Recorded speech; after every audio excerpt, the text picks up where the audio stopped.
I was crying. I did, like, most of my makeup, and then I cried, and then I finished it, but then it was already, like, on my face, so whatever. Just, like well, first of all, with what happened last night, I was uploading older videos, and at, like, an hour and 54-minute mark, there was a I wasn't even naked or anything, but I guess it maybe, like, looked like I was lifting my shirt up. I could see because it was outside and you had the flash from the, camera from the computer. So, because of an uploaded video, that got a strike. But it's only 1 strike and it's only a week, but at the same time, like, it kinda surprised me, so I feel like, "Okay, I should learn from this." Like, I didn't have time to, like, l watch these entire videos through. I just get, like, a general idea, like, this just seems fine. But maybe I should upload them in pieces. Maybe I should get, like, an editing software so I can, like, put them in pieces and not really worry about that channel. Like, honestly, I miss just having our own private channels, but I thought I should do more there. But it's actually good because it's a good reminder too that the people there truly don't like me or support me because they could be here right now. Like, it's that easy. Um, that if any of them wanted to be, they could be. So, um, because that you can start to forget that, and it's important to remember, like, that people truly, like, don't care about you. And, you know? Um, like, when Bob would say, like, "Oh, I missed you so much," it's like, "I've been right here." Like, what the anyway, that's not why I was crying. I mean, it was upsetting, but I really should put my cast back on. My hand has been hurt. I tried to, like, Terry wrote me about my hand not being able to bend it, like, I should be exercising it more, but I feel like the cast helps the pain a lot because 'cause I've had a lot of pain. But anyways, I don't even think it's healing right. It feels like there's, like, weird sounds and, like, pieces in there. I'm so freaked out. Anyway, but it's since this night, since this happened and realizing, um, how many people are willing to rob you and hurt you, it's put this terror in me. And I realized, sorry, I made a coffee. Um, I need a sip.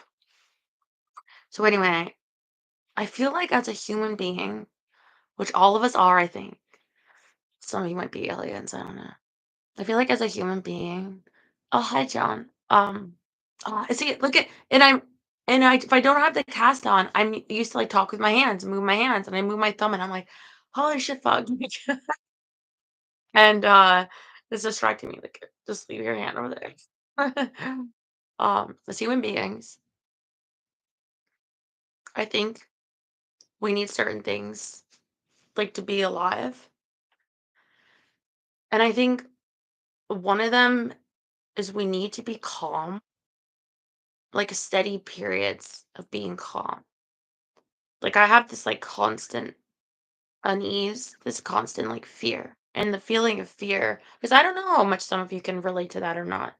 Um, I think John told me once that he's never been depressed. I know he feels empathy. It's not that, like, very caring, cares about his sisters, me. Like, it's not that. It's just like not everyone can relate to direct feelings, but I think it's important as humans. Like, we were not in our design, we're not designed to live without sustained, like, calm.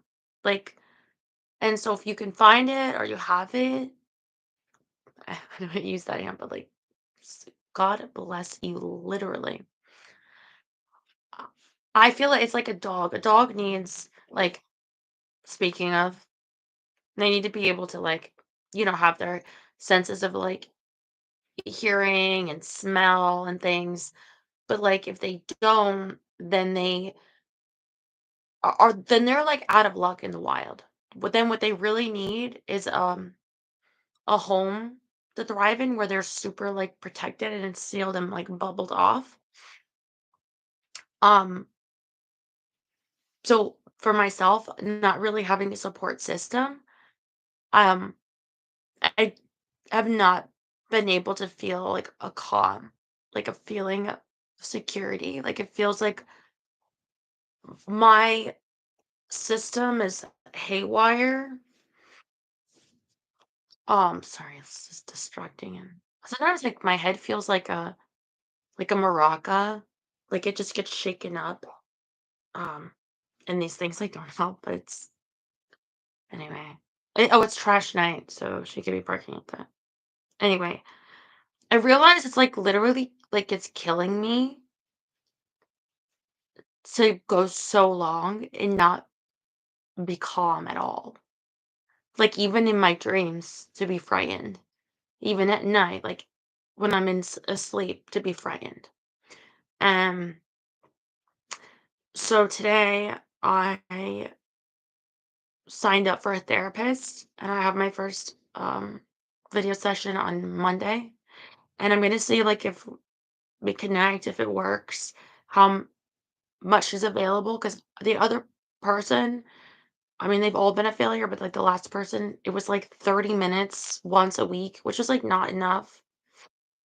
And I don't have any faith that this will help, but and it could go completely wrong and hurt me like the last every other time. Um, but at the same time, I feel like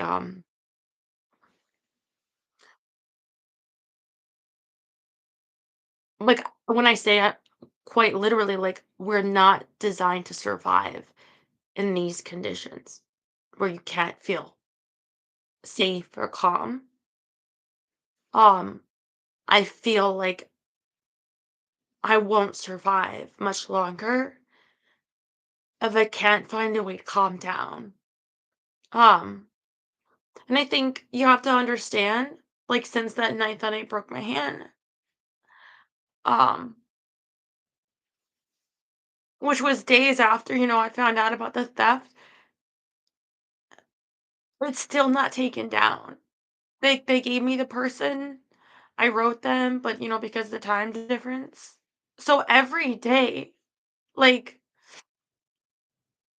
I feel like a part of me is like raped, is stolen, is like violated. I've had to live with this every single day. Um, trying to be patient, but it's been over a month. Um, and it's been slowly, maybe more than slowly killing me. Um,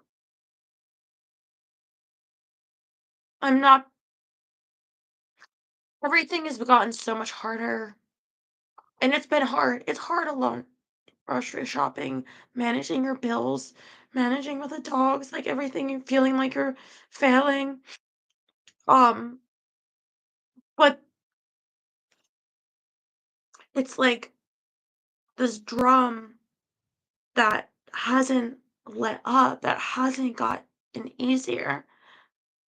Um, so that's why I was crying just before the show, is just realizing that we're not designed for it this way. The body can't handle this much. It needs to calm down. Like, you need to feel safe. You need to feel a little bit for a little while. You can have periods, you get nervous, or however you respond to that, which is probably better than I do. Almost certainly better than I do. But it's it's like I see my doctor tomorrow, by the way. I have the remember when I got my blood test, then it wasn't gonna be soon enough, the results for the doctor that I think she wanted me to see a rheumatologist. So that appointment that got extended, that's tomorrow, I believe. I believe it's tomorrow. I don't remember getting a call today, but I think it's tomorrow. Well, actually, I thought it was the 30th, but maybe am I wrong? Because today is the 20. Oh, then tomorrow was the 30th, so sorry. Anyway, I know some of you've been asking how I'm doing, and I had trouble putting it in words. But I really appreciate you being here right now. Um, because I think it helps me calm down for a little while to read and hang out with you guys and feel less alone.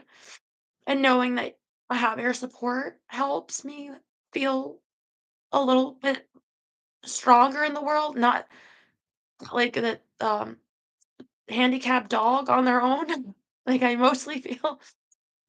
Um, but it's just scary. Life is scary for me. And hopefully this therapist maybe will provide for me some tools.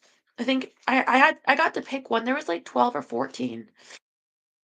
I picked this woman. She's like an older African American. Well, maybe not African American because she says she also speaks Spanish, so maybe like Afro Latina.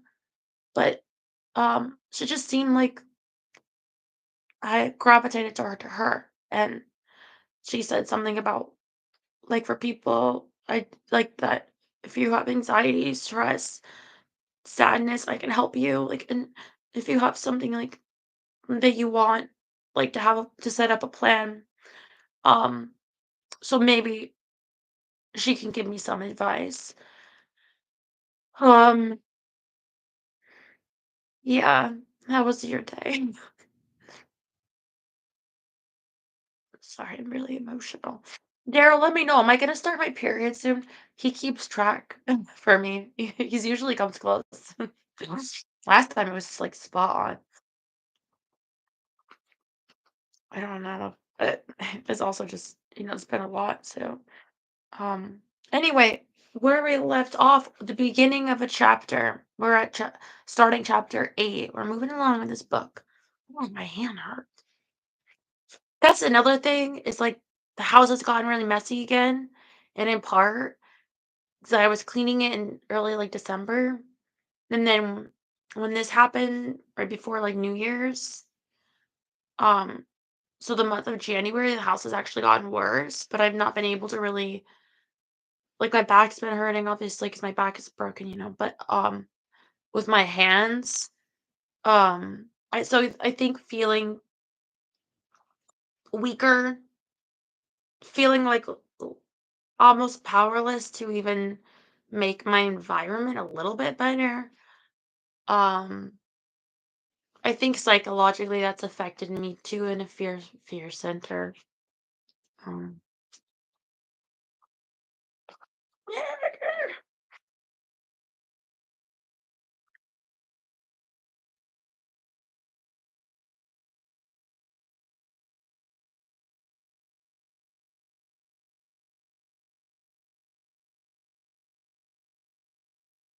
you think people are gonna be realizing right about now, like, oh, Solo's not on here. What's going on? How? I'll call you guys up. Like, if you want to know, you know where to find her. Mm. Ugh.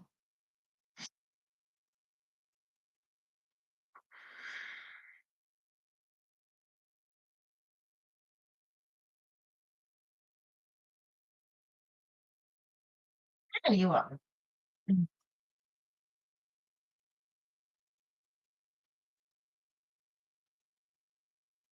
Yeah, somebody reminded me of this channel too the other day. They're like, "Oh, that channel is still up." And I didn't really think much of it. And then I was so glad that they had wrote me that when I was like, "Oh yeah," because otherwise I'd have to make another one. And I would have began it last night immediately if I didn't have this one. So, oh, on the third, so soon. Okay. Heavy work, big shipments. Ugh. I'm sorry, Jerry. That's not good on the knees. Okay.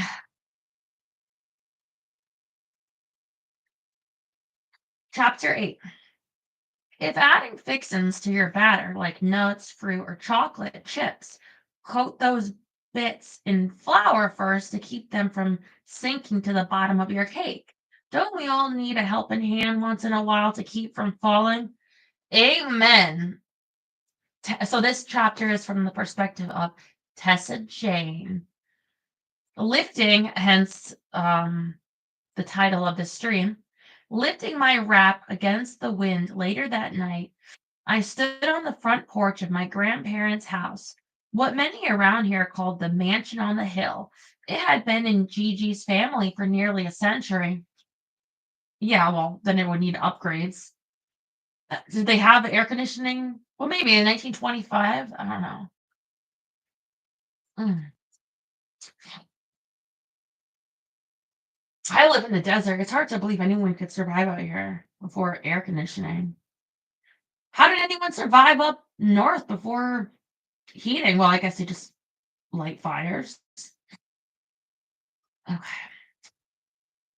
It had been okay. Over the past year, granddaddy. No, not in 1925. Yeah, I don't know what they did.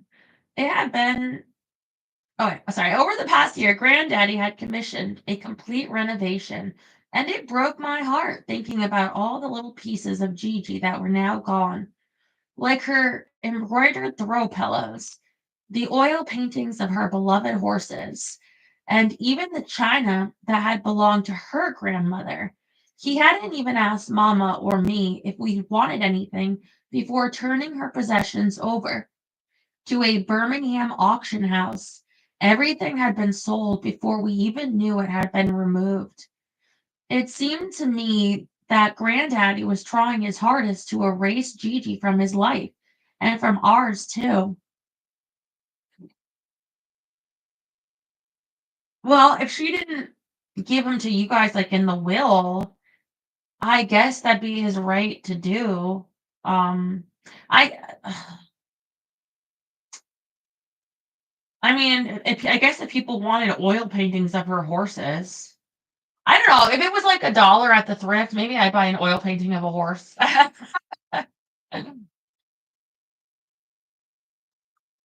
Swim in the pond. Don't trust the water in the pond. You don't know what's in that runoff from animals.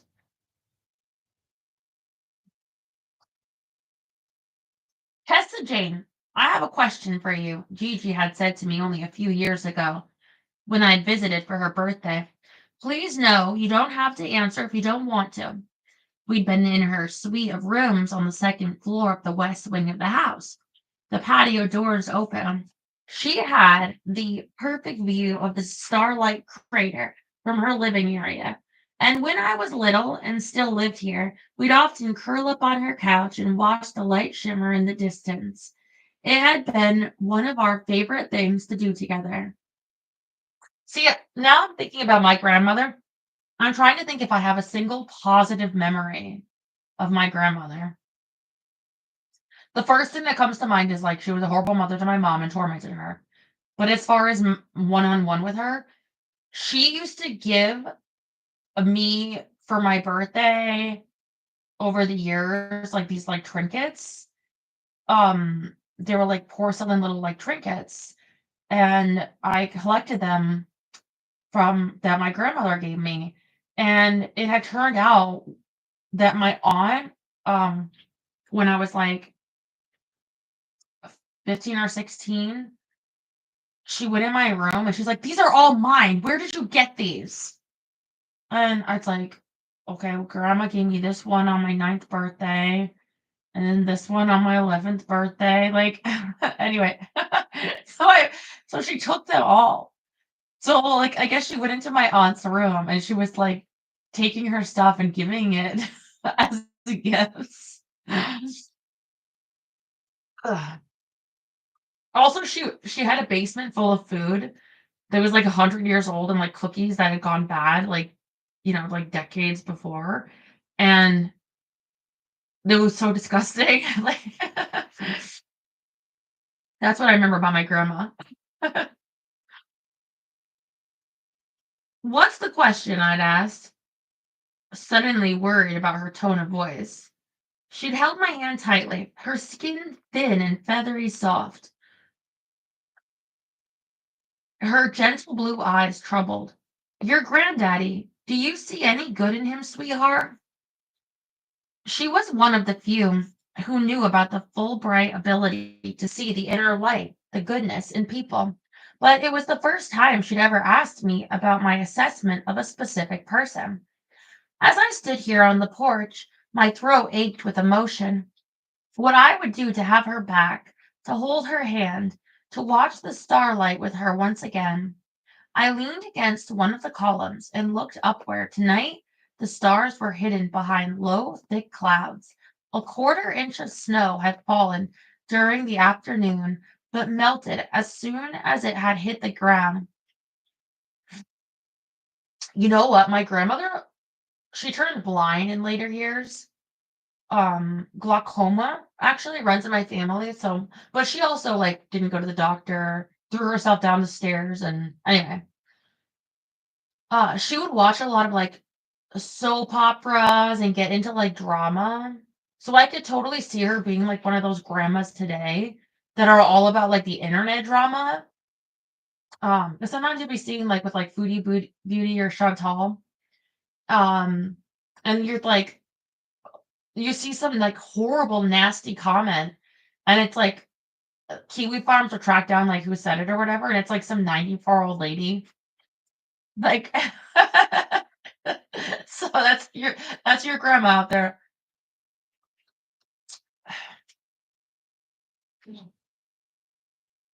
Uh-oh, where is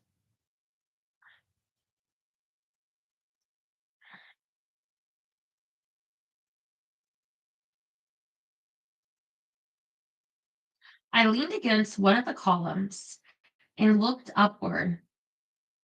I'm just read Terry's comment. Shut up. Tonight, the stars were hidden behind low, thick clouds. A quarter inch of snow had fallen during the afternoon, but melted as soon as it had hit the ground. Temperatures were predicted to dip below freezing over the next few hours, which would ice the roads, making travel treacherous. I planned to be back at Beans long before then. Tucked into the couch with her and Addie and Hambone, I was already dreaming of the Sunday I planned to eat, made of smashed grasshopper cookies. And I know what they look like because John sent me a picture last night of grasshopper cookies. Chocolate ice cream and fudge sauce, lots of fudge sauce. Guys, and also my grandmother, she shaved off her eyebrows and would draw them on with like black, um, I don't know, like eyeliner or something, but like a cartoon villain, like in Popeye or something, like in a comic strip, like an angry, drawn on thin, like eyes, just trying to actually, don't even imagine that, guys. Go in your bathroom, get your razor, shave your eyebrows off, and then get like a black sharpie and draw it on angrily, and then that's what my grandma looked like. And then have fun living the rest of your life.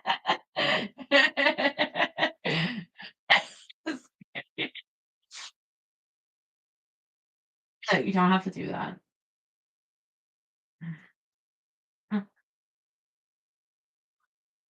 Wait, she's not even gonna finish the story. Like, did she tell her grandma? And like, no, he's pure evil. Does sound like cartoonishly evil, the grandfather.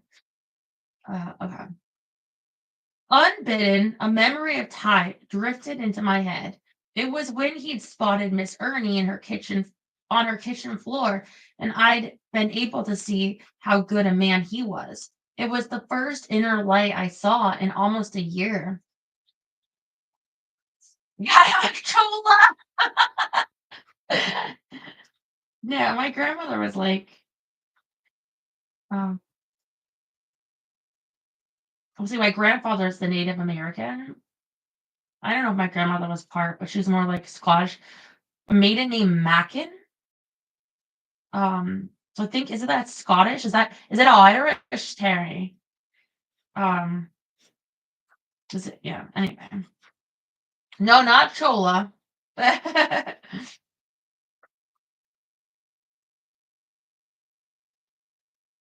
Snowflakes blew about, few and far between. I tried to catch one on my fingertip, but kept missing. Since it wasn't technically the first snow, snagging one wouldn't guarantee happiness, but I didn't think it could hurt to try. Happiness, like fun, had been sparse lately. Bundled up against the cold, the parking valet watched me from his post near the porte cochere. He'd assisted me out of my car 5 minutes ago and was probably wondering why I hadn't yet gone inside. Or maybe since he worked for my grandfather, he understood perfectly. I would tip him well on my way out because I knew he wasn't getting paid nearly enough. Granddaddy was a Scrooge. Once when I was younger, I asked my mama about it, questioning why someone with so much could be so stingy to those with so little. She told me she believed it was because when he was a boy, he had nothing. So now he wanted to hold on to everything, afraid to lose it all again. My heart always broke when I thought of my granddaddy as a young boy. My mama had died when he was a toddler, and his daddy had never been around.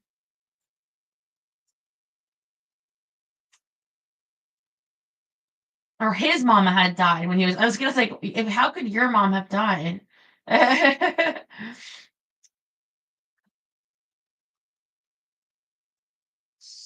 Um,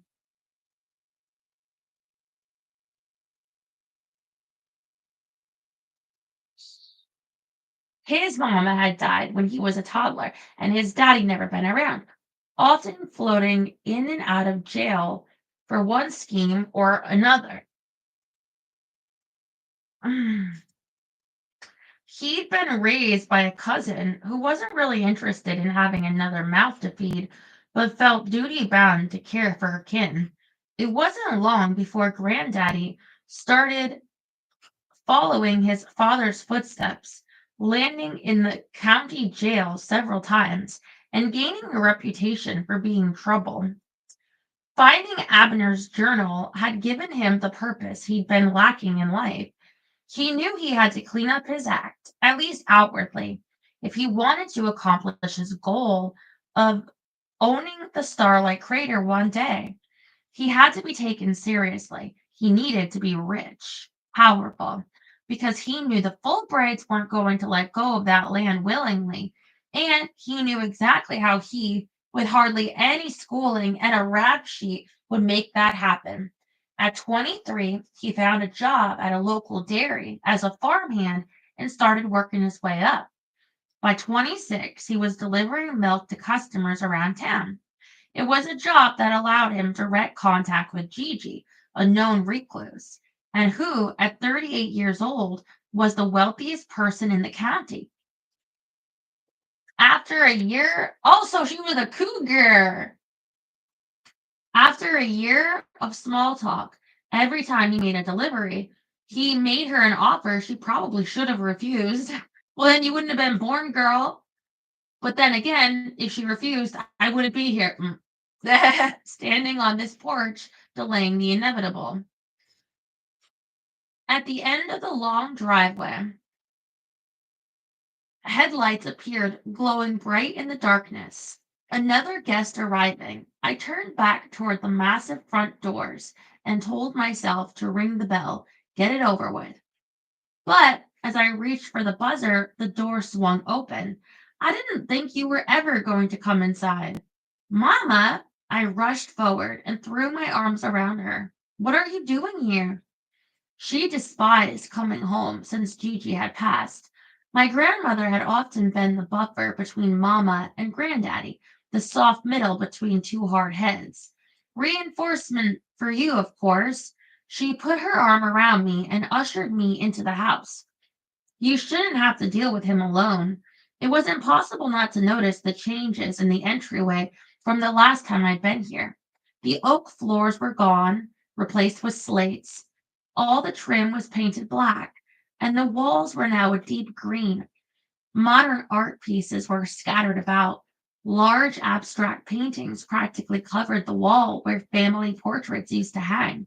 After taking my wrap from my shoulders, she handed it to one of the uniformed staff passing by. She lifted an eyebrow as she eyed my dress. Vintage? She wore an exquisite black sheath dress with a sequin bodice. Her blonde hair was pulled back in a sleek twist, and diamonds hung from her ears. Circling her left wrist was a thin gold bangle she rarely removed. A casual observer might think the band was engraved with a chevron pattern, but one looked closely, they'd see there were actually 18 starlings circling the gold bracelet. Yes, I lied to save myself from explaining. She gave a half smile. It's sweet.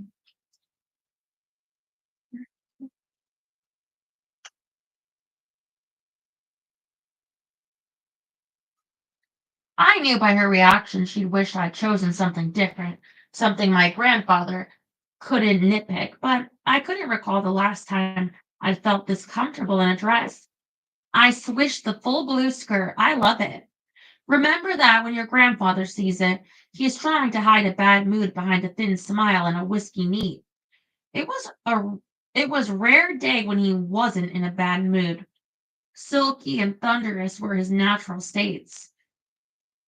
He was only charming when he wanted something, which was why he almost never raised his voice to me. I had something he wanted badly.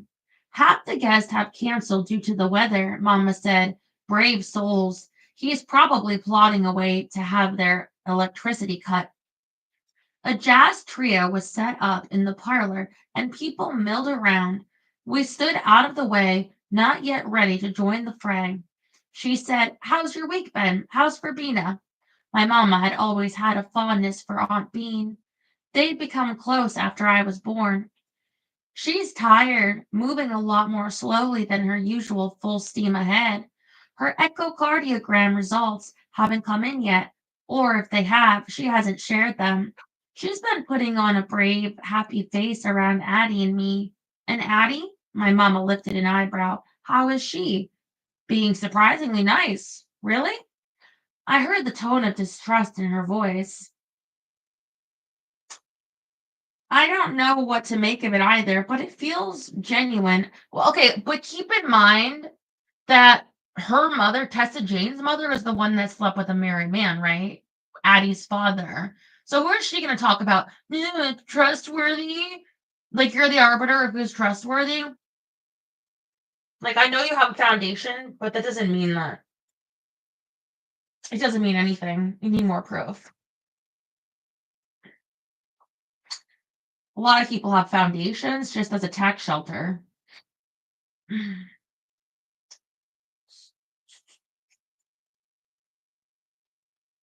Have you considered it's an act to protect the starlight? She has to have considered what's likely to occur on your birthday. I dug my nails into my palms and felt a splotch of heat on my neck. Mama noticed the hive immediately.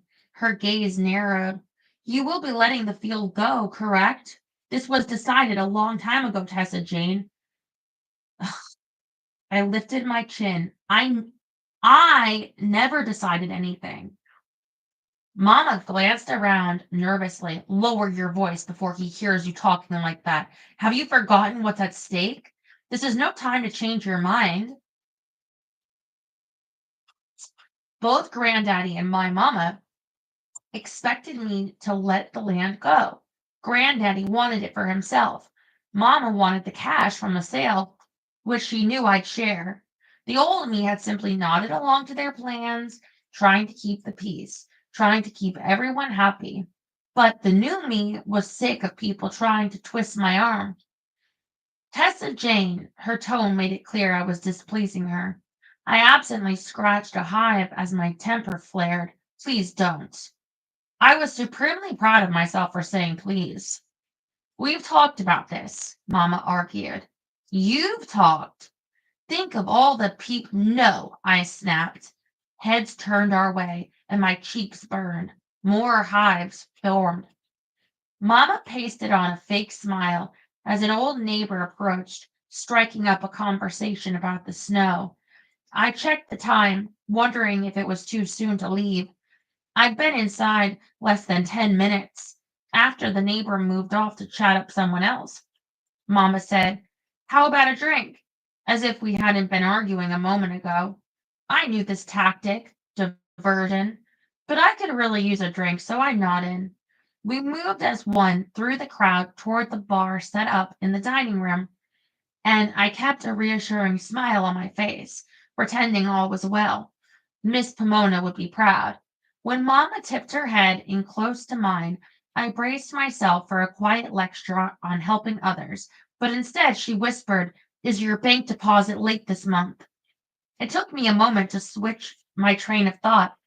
Usually our stipends from Granddaddy were deposited the 15th of the month, a week and a half ago. I haven't seen one.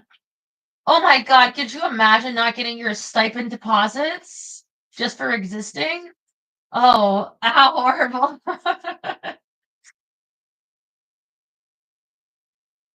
Also, haven't been checking every day. I've been busy with Aunt Bean, with baking, with the ducks and Hambone. Oh, how I wished Hambone was here with me, zooming through this crowd, poking his nose into everyone's business. Do you think there was a mix-up because of the new year? She flashed a smile to a passerby, then said, "It's possible." She didn't sound convinced. Are you going to ask Granddaddy about it? I'd rather chew broken glass. I'll call our lawyer first thing Monday morning to see if he can find out what's going on. This is a complication I don't need. That money was already earmarked. A roof repair in Charleston, a new air conditioner unit in New Orleans, urgent foundation issues at the newest roost in Biloxi. I'll have to pull from the contingency fund. A roost in Mama's vocabulary was a safe house. There was nearly a dozen roosts all over the South owned by the Starling Society. All were located in bigger cities where it was easier to hide. "There's my girl," Granddaddy suddenly bellowed. The crowd parted as he strode toward me. "A little late, aren't you, Tessa Jane?" Steeling myself, I said, "Hi, Granddaddy." I didn't bother explaining why I was late, like the old me would have. With a start, I realized I was beginning to like the new me. That wouldn't do at all. Granddaddy gave me a kiss on my cheek and a once over. I took a moment to study him as well. He was a stocky man, not particularly tall, but strong. Even in his mid-70s, his expensive suit was cut and pressed to perfection. Wrinkles creased his forehead. His bald head shone. His blue eyes were alert, and his white mustache was perfectly trimmed, curling upward at the ends. When I was younger, he reminded me of the Monopoly Man.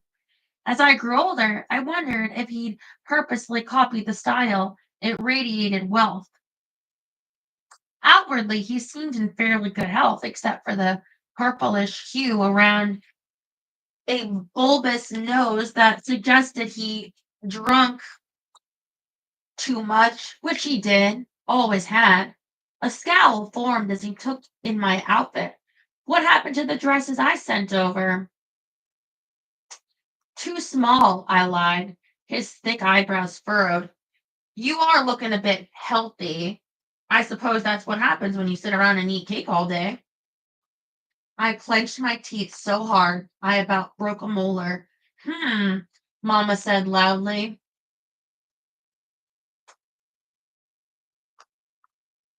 as an eyebrow lifted as she pointedly stared at his rounded stomach. It wasn't like Mama to outright pick a fight, which showed that she was a woman on edge this evening. Money worries, no doubt. Granddaddy's cheeks bloomed deep red, and he puffed up like a turkey about to attack.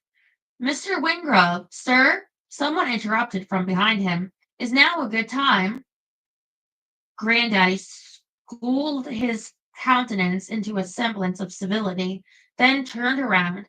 As he did, I noticed he had on one black shoe, one blue, both the same style. He was colorblind and often had others double check his outfits to make sure he wasn't making a fashion gaffe. He must have forgotten tonight.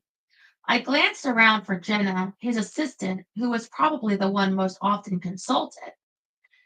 I found her in a corner, looking like she'd rather be anywhere else. Not that I could blame her. I didn't want to be here either. Granddaddy threw one arm around my shoulders and the other around Mama's. It's a grand time. Graham, the man who'd interrupted, raised the camera and snapped a picture, then another. Granddaddy said to Mama and me, "Y'all remember Graham Doby from the newspaper?" "Of course," Mama said, full of natural charm.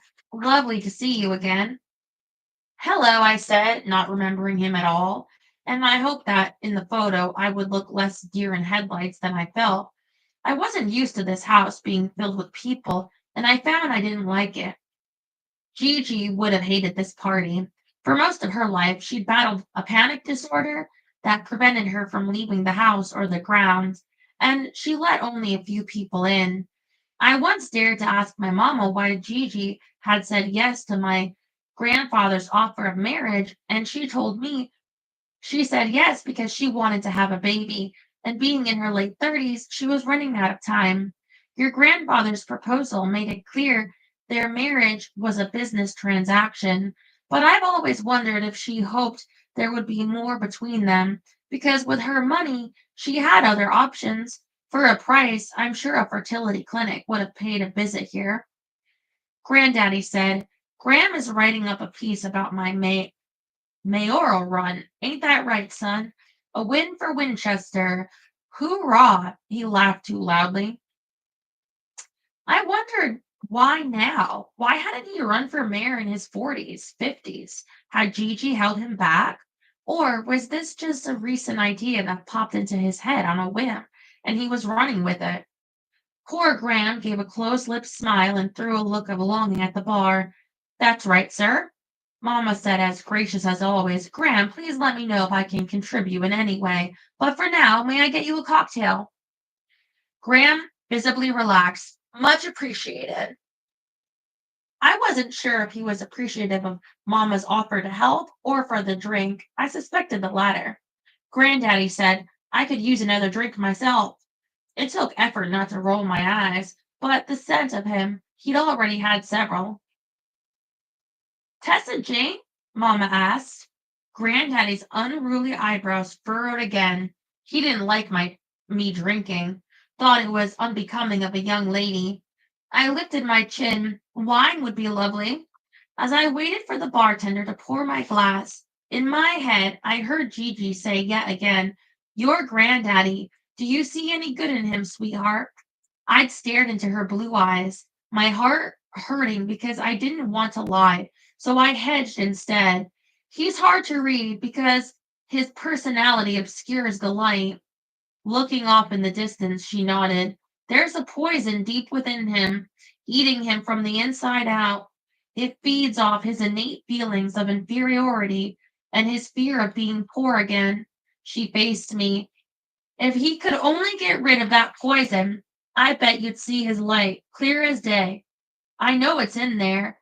Then she quietly added, "I hope it's in there." Startled at a hand on my arm. "Hessa Jane?"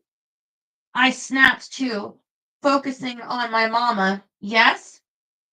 She whispered, "Are those tears in your eyes?" I thumbed the moisture away. "Just dust." Her gaze narrowed with worry. Graham, I noticed, had slipped away. Lucky guy. As I picked,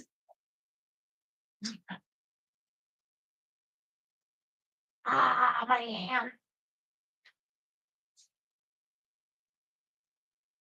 Mm.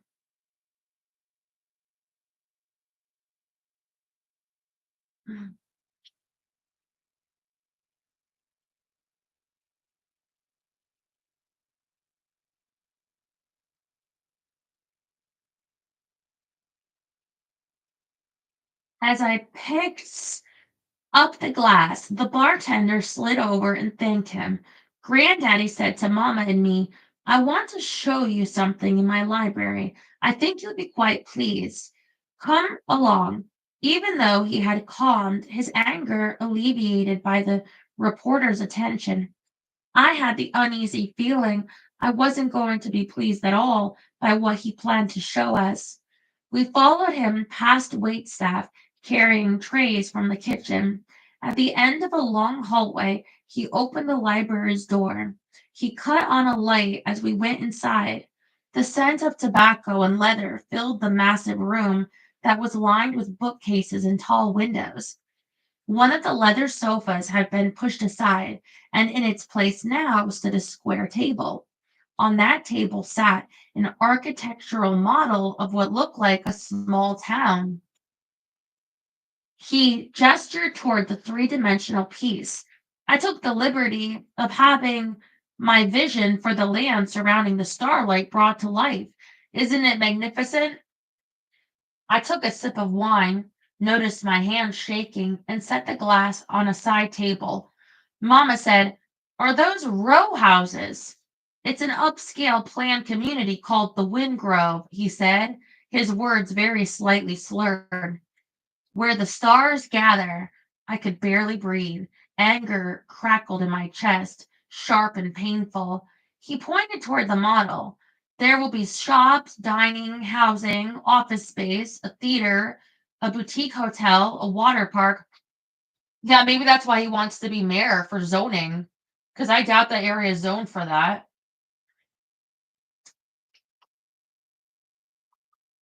A fucking water park?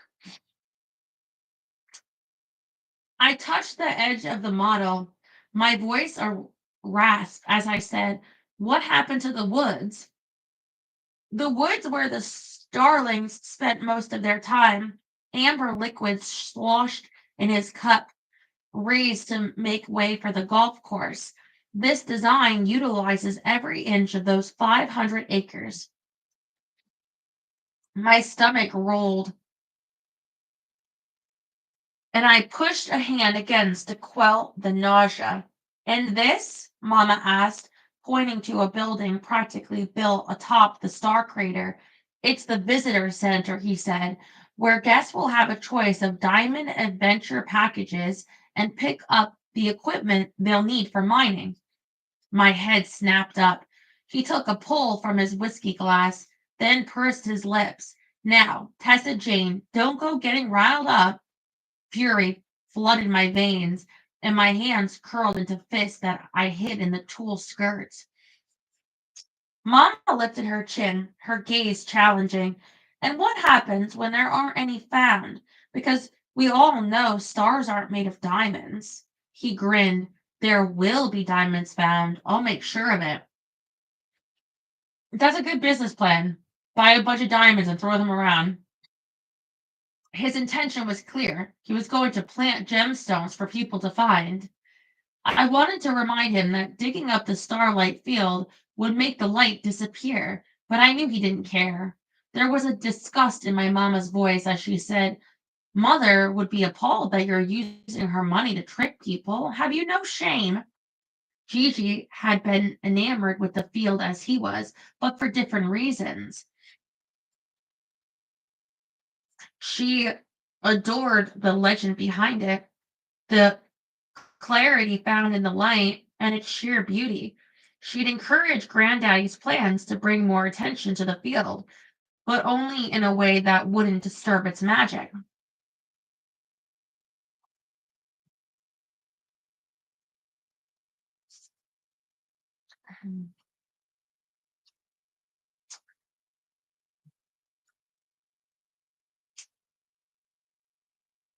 Speaking of sea monsters, isn't that what your people believe, Terry? That there's like a mythical sea monster in your homeland? I'm talking about zoning because in my area, every city council meeting, they'll have they like there wasn't a water park that some rich person with a lot of money like they wanted to make and they could buy off the council, but everyone was coming out in droves saying like we'll vote you out, like you don't want to piss off people too much. You want them to either be blind or happy. So they couldn't vote for it. But anyway, they changed like the zoning. Basically, they got rid of like Airbnbs. Like it's very hard to have an Airbnb now here because they decided that it wasn't zoned for hotels and residential things like that. So that he thinks that he can get all this like commercial zoning for a whole like strip mall and all this. It's not that easy.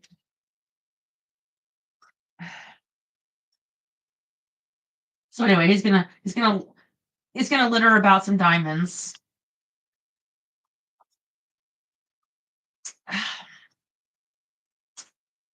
She'd encourage granddaddy's plans, talking about her grandmother, to mhm, bring more attention to the field, but only in a way that wouldn't disturb its magic. When I was little, she'd whisper, almost reverently, about how lovely it would be if there was a cafe overlooking the aurora,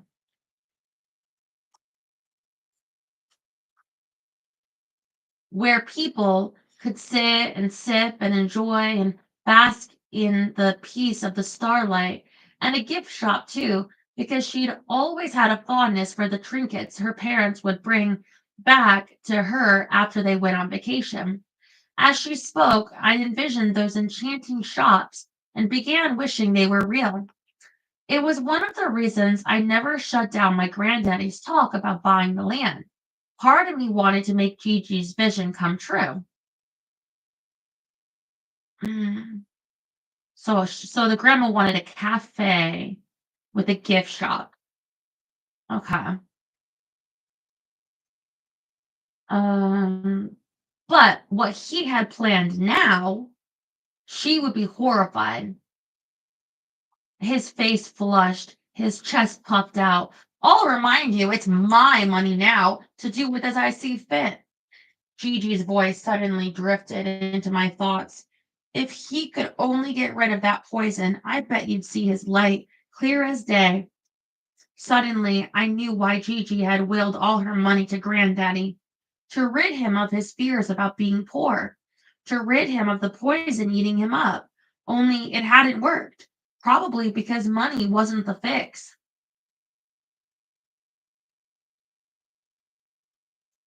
Granddaddy jabbed a finger in Mama's direction. And if you want to ever see a cent of that money again, you'll keep your mouth shut where your mother is concerned. I'm sure you're already feeling a financial pinch this month. Get used to it. You'll be feeling it again next month, too. Outrage lit Mama's blue eyes, making them spark. You're withholding the checks on purpose? The darkness that had been surrounding me for so long now swirled like a dust devil, practically lifting me off my feet. Why would you do that? Consider it an insurance policy in case you go getting second thoughts now that Verbina's playing the sick card. Bless her enlarged heart, he said bitterly. Oh, what an asshole. You can't do that. Panic was written across Mama's face. She needed that money. He finished off his drink. I have. But Gigi wanted you to continue, I started. I think I made myself clear, tested Jane. He suddenly roared. Then he quieted to a deadly whisper as he leaned in close to me, his sweet whiskey breath whistling between thin lips.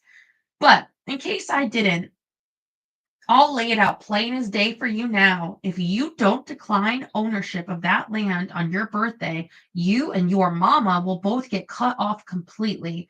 You'll never see another damn dime, not ever. Now, if you'll excuse me, I need to be getting back to my guests.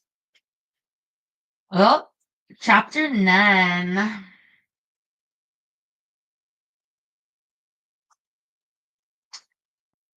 If you done forgot to buy buttermilk, use sour milk instead. Just mix 1 tablespoon of vinegar with 1 cup of milk.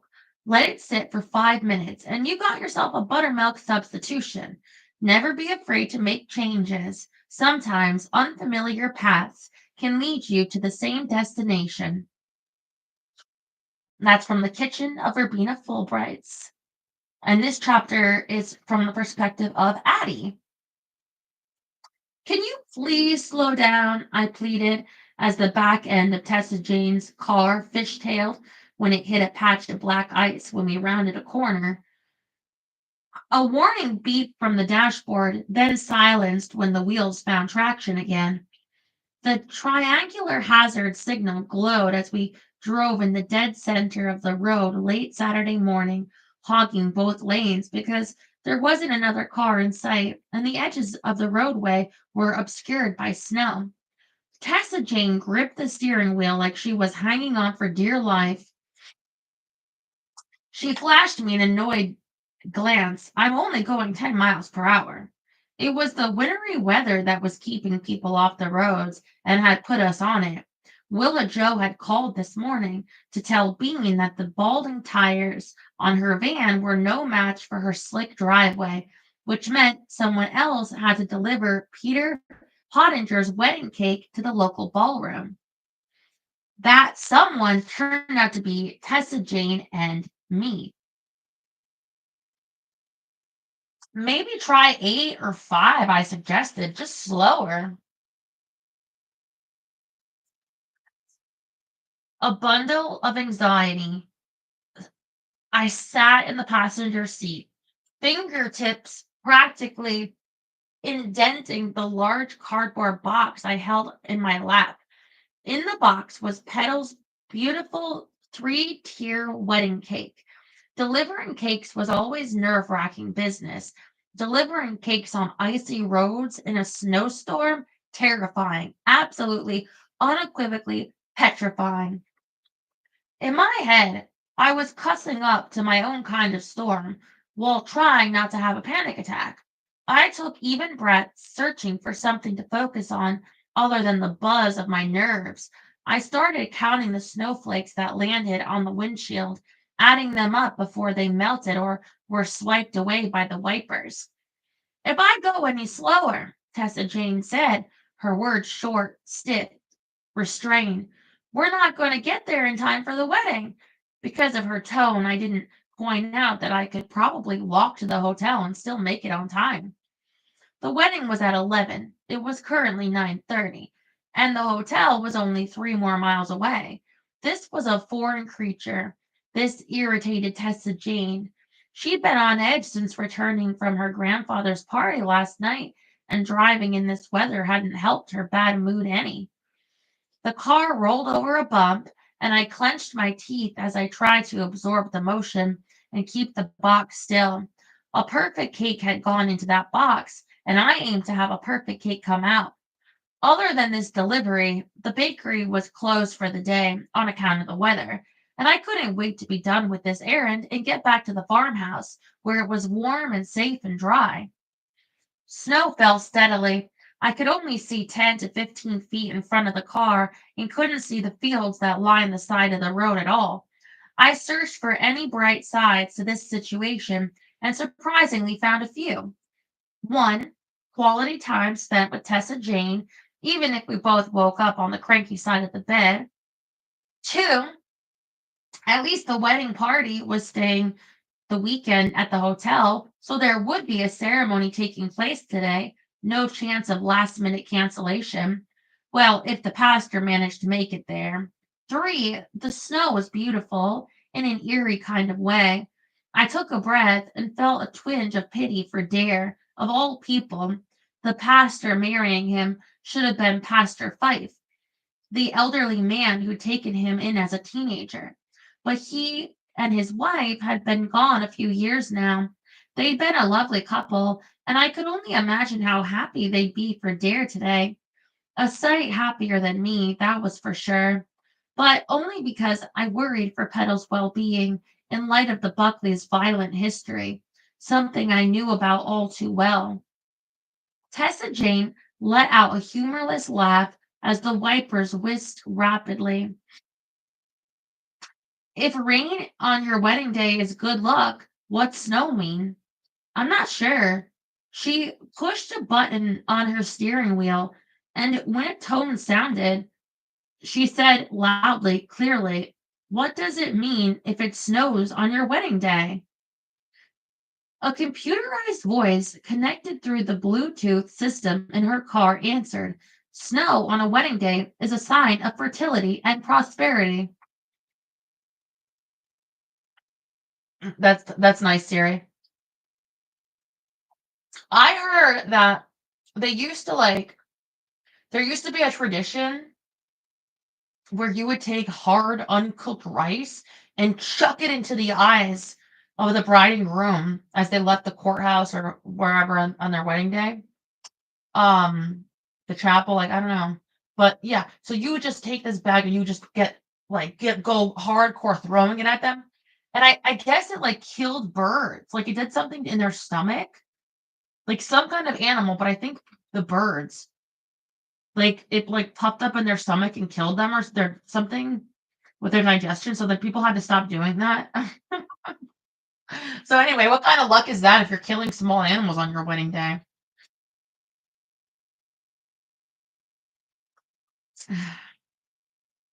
The thought of there being more Buckleys filled me with a sense of dread. Then I felt a stab of guilt, of remorse, of shame, and quickly revised my thinking to male Buckleys. There were three boys total, all with the same daddy and different mamas, Bryce, Ace, and Dare, with 20 some years between them. Only Dare, the youngest, had managed to stay out of trouble. Public transit, at least. A lot of the damage Buckley men inflicted happened behind closed doors. My nerves snapped and crackled, buzzing louder than ever. Ree's secret taunted me, wanting me to spill the beans. Could Tessa Jane keep a secret? Because if I told her, then the anxiety would go away. It always did, once the words were out of my mouth, even though revealing secrets came with consequences. But no, I couldn't. The truth would hurt so many if it ever leaked out. So I clamped my lips together.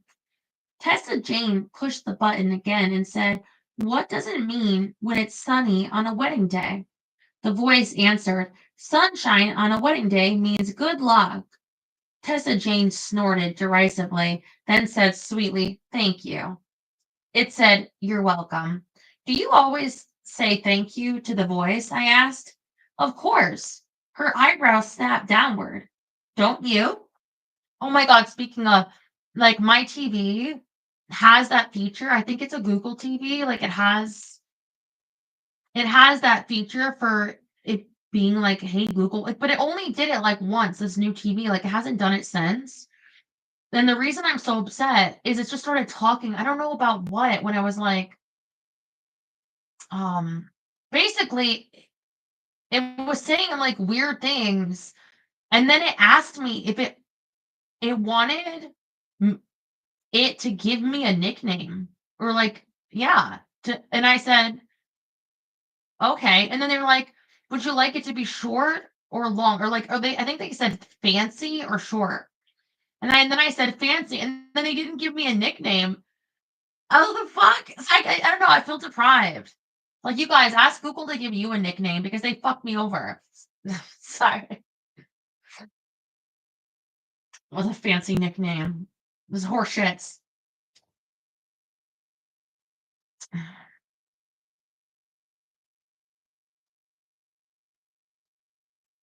Glickman. Glickman, Glickmania. Hmm. Okay, secret. She thinks that she thinks the car. Okay. I was grateful to see the old familiar Miss Manners side of her hadn't vanished completely, even though it was now served with a side of judgmental attitude. I smiled. "I will now." The snow lightened a bit, and Tessa Jane adjusted the wipers as she crept around a corner, looking every which way twice. "My wedding day was the prettiest sunny day you've ever seen. So much for good luck." I gripped the box tighter, took a deep breath, and said, "I'm real sorry about what happened."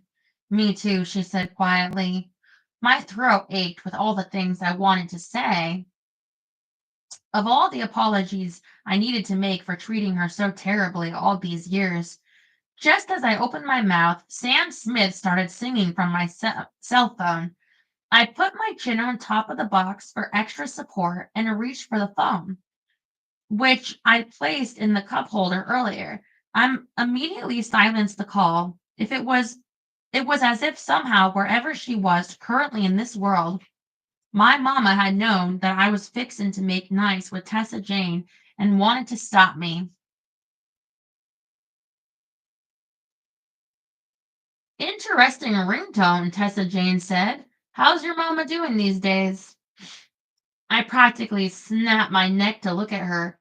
How'd you know it was her? She lifted a shoulder in a half shrug. I'd like to say it was a lucky guess, considering the song choice, but I saw Cecilia on the screen when you lifted the phone to decline the call. On the screen, if she was curious why I'd used my mother's name on my contact list instead of Mama, she didn't say. Though, considering how much Bean shared our lives with each other, she likely knew all about my troubled relationship with my mother. I was suddenly grateful our aunt had been the bridge between us all these years, because I did not want to explain. My mama was at the party last night, she said. I was surprised as all get out to see her open the door at my granddaddy's house. That is surprising. It was well known that Henrietta didn't like coming back home, especially after Constance Jane had passed away. I put my phone back in the cup holder and resumed my death grip on the cake box. Is she in town only for the party? More for me than the party. She didn't want me to have to deal with my granddaddy alone. Before I could ask anything else, she gasped. A black shape in the road caught my eye just as she slammed on the brakes. Hold on, she cried as she swerved. The car slid in what felt like a slow motion circle and kept going right off the side of the road and onto the snow covered berm. I pressed the cake box to my chest and held it up off my lap, all the while squeezing my eyes shut and praying for all I was worth. Finally, the car came to a thudding stop, complete with a dull crunch against the post and rail fence. Before I could even think to gather up my scattered wits, she shut off the car, unclicked her seatbelt, and flung open the door, leaving it ajar as she darted into the road.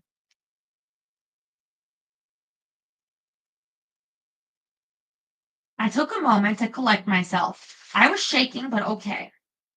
The cake box, thanks be, was unharmed. Praise cure. I wanted to get out to see what Tessa Jane was doing, but the whole right side of the car butted up against the fence, and there was no way to climb over her seat with the cake box in hand, not without help. All was unnervingly silent, the earth strangely quiet. The air felt hollow yet dense.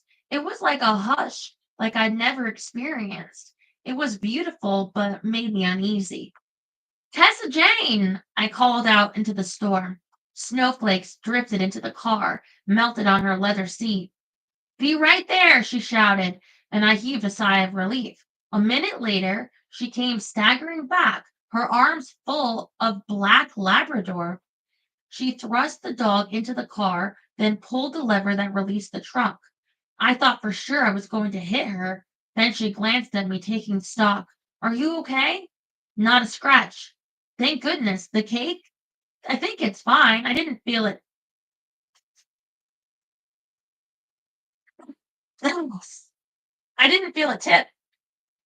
Tessa Jane let out a breath of relief. I'm going to grab a blanket from the trunk. She quickly closed the door.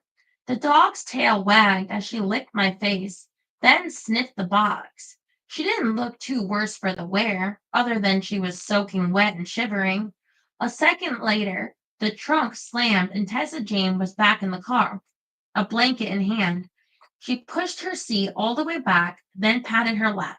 The dog hopped onto it, and Tessa Jane wrapped the blanket around her, rubbing the fabric against damp fur.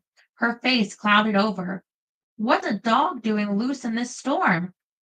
Maybe she's an escape artist like Hambone. Someone's probably worried sick. It's a good thing we came across her then. Her face lit. A bright side. I smiled. I suppose so. I don't understand. A black lab, that's not like a lap dog. Aren't they quite large? Or are they just not heavy, but they're big? I feel like that take up at least two seats in the back, but mm. I'm shaking like a leaf. How long does it take adrenaline to wear off? Not sure. I was still shaking too. The dog licked Tessa Jane's chin, then gave herself a good shake and hopped into the back seat, her tail wagging. We'll have to take her with us for now. I'll text a picture to Aunt Bean so she can get a phone chain started. It was a good plan. We'd know who the dog belonged to before we got back home. I looked at the fence post that was inches away from my window. What are the chances we can drive away from this? Tessa Jane readjusted her seat, turned the key, and started the car. I'm hopeful. I took a peek at your side of the car when I got the blanket. The doors are dented, but that shouldn't be a problem. She put the car in drive. Here goes. The car lurched forward, making a sickening noise as it scraped the fence. Then it stayed right where it was, the wheels spinning. Tessa Jean bit her lip, shifted into D2, and tried again. Chunks of mud and snow flew around the car as the wheels spun. She tried putting it into reverse, but didn't gain any ground. Finally, she blew out of breath and put it into park. I'm starting to hate snow. Don't let Aunt Bean hear you say that. I loosened my grip on the cake box. Walking to the hotel wasn't really an option, despite what I'd been thinking earlier, not with the wind and snow and heavy cake. I'll call Holden's garage for a tow. I reached for my phone but froze when I caught sight of the starlings flying by, glittering in the snowfall. You'd think that they'd fly farther south while it was snowing. They flew upward, disappearing into vast whiteness just as a horn beeped. A big ruby red pickup truck rolled to a stop on the road next to us, its hazards flashing. The dog barked as a door slammed. A second later, a man came jogging toward us, his hand on his ball cap as he kept his head down against the wind and snow. I recognized the hat and the shape of the man. My nerves started buzzing. A million angry bees. Of all the people in the world, it had to be Sawyer Gray who'd stop to help us. 20 minutes later, a rosy cheeked petal greeted us in the hotel ballroom in a long white satin robe, white marabou high heeled slippers, full makeup, and Velcro rollers in her hair. Lordy, lordy, what a morning y'all had, she exclaimed. The cake table's over yonder, Sawyer. Yes, ma'am, he said, keeping the box level as he started for the table, draped in white and plush linens. I had to admit, I was glad he was the one doing the carrying. Holding that box had felt a little like holding a ticking time bomb. Petal rushed forward toward Tessa Jane and me, giving us quick kisses on our cheeks. It's been an age. It's good to see you both, especially together. Who'd have thought? In my head, I was singing every lullaby I knew, trying to keep myself from talking. I was walking dangerous ground with Sawyer and Dare Buckley Fife around. Mercy. But I too knew I had to say something, so I said, It's good to see you too, Petal. Happy wedding day. You look pretty as a picture, Tessa Jane said, smiling tightly, rollers and all. I had to imagine being here among all this wedding frippery. Had to be hard for Tessa Jane. It had only been a few months since her wedding was canceled. Hedda laughed and patted her hair. If only you could see me in my dress. I'd knock your socks off. Petal had never lacked for confidence. Is there a trick to getting the cake out? Sawyer called over to us, looking a bit like a fish out of water among the frilly finery. Tessa Jane said, I'll go. In between the silent lullabies, I was cursing the fates, first for the snowstorm, then the accident, then Sawyer just happening to come across us on his way to pick up Luna in Mentone. I thought she liked Sawyer, though. I thought, like, she was, like, into him. I don't totally know. Then again, it was her best friend's man before she died. After needing to take a detour due to a blocked road, he believed it had been happenstance. I knew better. The starlings had guided him to Tessa Jane and me. He told us he heard the only tow truck in town was already backlogged with calls and kindly insisted on carrying us to the hotel, cake, dog, and all. And he made a phone call along the way. Petal wrung her hands, and her gaze darted around. Where's she at? It took me a second to realize she meant the dog. Sawyer had recognized the black lab straight off. She was Pepper, Dare Fife's dog. Sawyer hadn't known Dare's phone number, but he knew Petal's Perry Pottinger's Petal's daddy, who was one of the Starlight Electrical's customers, and had called him up to let him know what had happened. Harry had obviously passed the news to Petal, who met us here in the ballroom when we arrived. I'd been surprised to see her, thinking for sure she'd have sent Dare to fetch the dog, or someone. Petal was a delegator. She's in the truck. We don't have a leash. Petal looked over her shoulder toward the ballroom doors. She tightened the sash on her robe. Could y'all do me a favor? I wasn't sure why it seemed like a loaded question, heavy and dangerous. What kind of favor? Could you possibly take Pepper home with you? A noise came from the hallway as she flinched and winced and said, Pretty please, Addie. She was suddenly a ball of nervous, worried energy. I wasn't sure what was going on, but something was. For how long? Once again, she looked toward the doors. She was making me anxious, which was saying something, because I was already about to snap clean in half. I reckon a week or two. My eyes widened. I'd been thinking a couple of hours, just until the ceremony was over. Tomorrow at the latest. I know, she said. It's a lot, but you'd be doing me a big favor, the biggest. Consider it a wedding gift. A gift for a wedding to which I hadn't been invited, for which I'd risked my life delivering the cake? Classic Petal. She'd always been a touch selfish. I threw a look at Tessa Jane. She was taking pictures of the cake with her phone. Sawyer, I suddenly noticed, was looking at me. I swallowed hard and forced myself to meet Petal's blue gaze. And could you keep it real quiet, like she asked, as if I'd already agreed? I'll collect her when me and Dave get back from our honeymoon. We're going to the Bahamas tomorrow afternoon if our flights aren't canceled. So help me if those flights are canceled. My brain was having trouble keeping up. You must have already made plans for someone to keep Pepper, who was watching her while you've been here. She went back to wringing her hands. The dog sitter we hired fell through. Please, Addie, Dare. Well, he'll be real up. Sorry to interrupt, Tessa Jane said, stepping up to us, Sawyer right behind her. She motioned toward the cake table. The cake is set up. Do you want to take a look, Petal? Sawyer held the empty cake box. I'll go put this in the kitchen and check with the front desk to see if they have a rope I can use as a leash to bring Pepper in. He'd always been this way. He'd see a problem and tackle it, just dive in headlong. I'd always been more go with the flow. No, Petal cried. I mean, you don't have to do that. Pepper's going to be staying with Addie for a little while. Ain't so, Addie? All of them looked at me. My stomach churned. What had Petal been about to say? That Dare would be upset? Was that why she was so nervous? Was he a hitter, like his brothers, his father?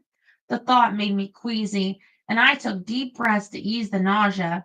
It's so, I finally said. There are whole self-help books dedicated to people like her. They're like, saying no, the power of saying no. You just folded. Tessa Jane's eyebrows snapped downward, and in her eyes I saw worry clear as day. Yeah, because how do you know she's gonna get along with that ham bone dog? Petal clasped her hands under her chin in a praying gesture, and if y'all could keep it quiet, I'd appreciate it. I could feel Sawyer's questioning gaze, heating me from the inside out. Now y'all should probably go. Petal ushered us toward the door. We'd come in the service door that led to the hotel's kitchen. But the cake, Tessa Jane said. Petal threw a glance over her shoulder. It's perfect, thank you. She all but shoved us through the door. Bye now. Drive safe, you hear? That was strange, right? Tessa Jane said as we made our way toward the loading zone after dropping the box in the kitchen so Petal and Dare could use it to tote home the top tier of the cake or any leftovers. Really strange, Sawyer said as he opened the heavy outer door for us. While we were inside, the snow had turned to sleet. Soon it would be rain. By morning, all traces of snow would likely be gone. I wasn't sure why. After all the trouble it had caused, it made me sad that it wasn't sticking around. Hey! Someone shouted from next to Sawyer's truck. That someone was Dare Fife, and he looked none too pleased as we approached. Fisted hands were tucked under his arms, his jaw jutted. Thick dark eyebrows were drawn low, steam practically rose from his head. My heart twisted simply looking at him, at the hard light that radiated from every pore. A scar trailed along his jawline. His nose had been broken at least once, maybe more. His blue eyes were full of confusion. His thick, dark, wavy hair had a widow's peak, a trait all the brothers shared, which was damp now from the wintry mix. He was handsome, I give him that. The good looks of Buckley men had blinded many a woman to their faults, made them weak in the knees and the brain. He's just misunderstood, Ree had said of Ace Buckley when we'd been in high school. I tried to tell her I didn't see much good in him at all, but she wouldn't listen. One look in those dreamy blue eyes of his tells me what kind of guy he is, she said. Give him a chance, Addie. Turned out he'd been the kind who'd break her wrist after a month of dating.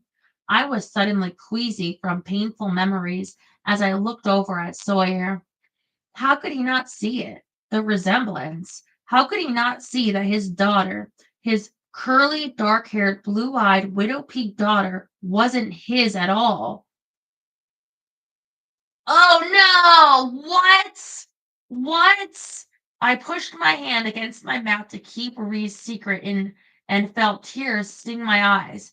Dare kicked some snow, stepped toward us, and said, "What are y'all doing with my dog?" Okay, so or is she gonna try to say that Ree was SA'd? Is that the YouTube way of saying like raped, assaulted? Um, and or did she have an affair behind Sawyer's back? Because to me, you can say all you want, like, oh, I'm just keeping a secret. But a secret like that he doesn't even get to know it was I mean, maybe he does know it's not his biological daughter. I don't know. But I feel like it's like saying, "Oh, I know a secret. Someone murdered someone but told me not to tell. I'm just keeping secrets. I'm such a great person." Like, what are you talking about? You're covering up a murder. Like, that's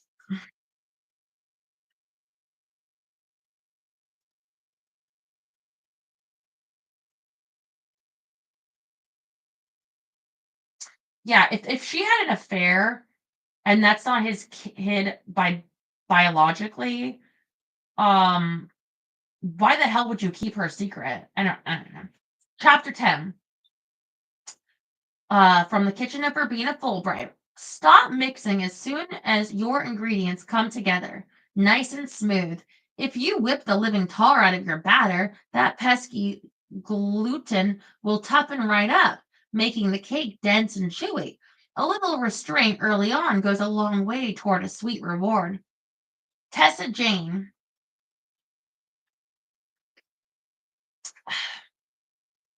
What's cooking, Peanut?